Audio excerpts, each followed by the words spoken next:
যে কবিতাটি আপনাদেরকে শোনাবো সেই কবিতাটি লিখেছেন শ্রী তারাপদ রায়।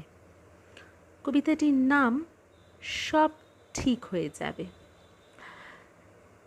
জানেন, এই কবিতাটির প্রতিটি লাইন, প্রতিটি শব্দ, প্রতিটি পংক্তি যেন আমার নিজেরই লাইন, নিজেরই কথা, নিজেরই মনের ভাবনার সাথে কবির ভাবনা এক অদ্ভুতভাবে মিলে গেছে। সত্যি আমি বিশ্বাস করি, আজও বিশ্বাস করি, সব সময় বিশ্বাস করব যে সত্যিই সব ঠিক হয়ে যাবে। তাহলে চলুন কবিতাটা শোনা যাক। এই সেদিন পর্যন্ত ভেবেছি সব ঠিক হয়ে যাবে।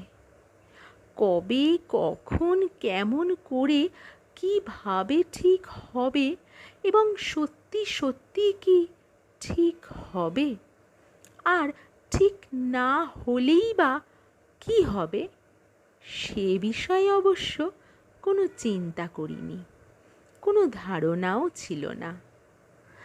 শুধু কোথায় কেমন একটা আলগা বিশ্বাস ছিল, মনে মনে ধরে রেখেছিলাম একদিন সব ঠিক হয়ে যাবে।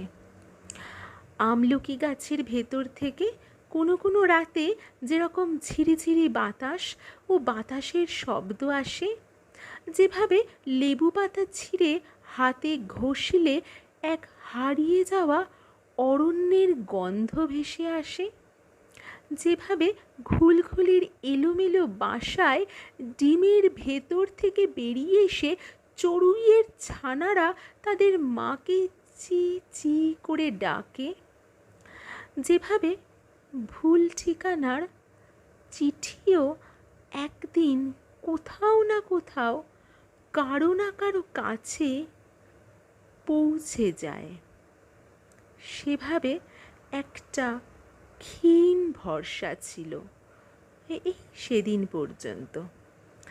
যেভাবে এই সব ঘটে, এই সব ঘটে যায়, সেইভাবে একদিন সব ঠিকঠাক হবে।